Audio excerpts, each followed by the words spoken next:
8 months ago, I quit my job at Warner Brothers to travel South America. I was gonna backpack for 4 months, find myself, and then be ready to come back into real world. But within 2 months, I realized something kind of uncomfortable. Travel wasn't changing me the way I thought it would. And the problem isn't travel, it's how we as a society sell it online.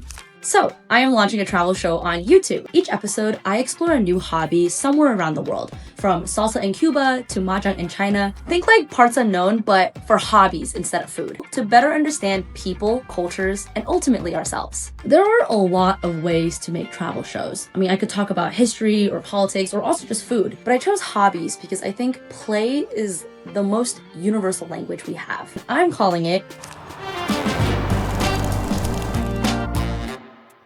When I first started traveling, I consumed a lot of travel content, and most of what I found fell into 2 buckets. First is a luxury travel. This is the stunning, aspirational, curated, but pretty unsustainable and honestly empty once the novelty wears off. Then there's the digital nomad travel like a local content, which sounds better, but also quietly sells a lie. Because unless you're making local wages or dealing with local politics, you're never actually getting the local experience. The reality of long-term travel that people don't talk about online is that it gets boring. I remember being at the Uyuni Salt Flats, one of the most gorgeous landscapes in the world, and I physically could not process it because I was so exhausted from traveling. You're an outsider speed running through centuries-old cultures, learning almost nothing from each. And then travel, this thing that's supposed to expand you, starts to feel flat. But in my gut, I knew I was built to keep traveling, and I knew that travel was still trying to teach me something. I just didn't have the words to explain why I shouldn't give up on it yet. So I asked myself this one question: why should people still travel?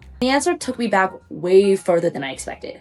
As a kid, I went to international school, and in a class of 20, I only shared the same language with 10 of them. That means every year I couldn't speak to 50% of my classmates, but somehow that was completely fine. I learned patty cake in 4 new languages, I watched TV shows and movies from all around the world. Without realizing, I was slowly expanding my worldview. At that time, it felt really normal. But as adults, I realized how rare that is. Somewhere along the way, we stopped playing. And when we stop playing, we also stop being curious about the world. Looking back at my travels, the most eye-opening experiences didn't actually come from sightseeing. They came from the hobbies I picked up.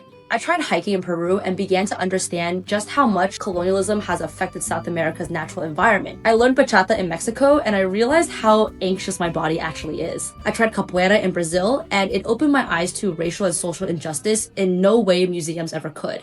So what is the point of Hard But Worth It? Each episode will introduce a new hobby, where it comes from, and what I think we can all learn from it. These will be educational videos made with anthropological and journalistic integrity, but produced like a content creator. And this channel will have 2 goals. First is to shift the travel conversation away from bucket list items and into more meaningful immersion. Second is to give adults the permission to engage with the world through play and curiosity again. And I won't be doing this alone. You can expect locals and subject matter experts, people who actually live this work. So if you're curious about the world and you're tired of surface level travel and you genuinely believe that the world is beautiful if you engage with it properly, I think you'll like it here. And if you have any ideas on hobbies, please comment them below.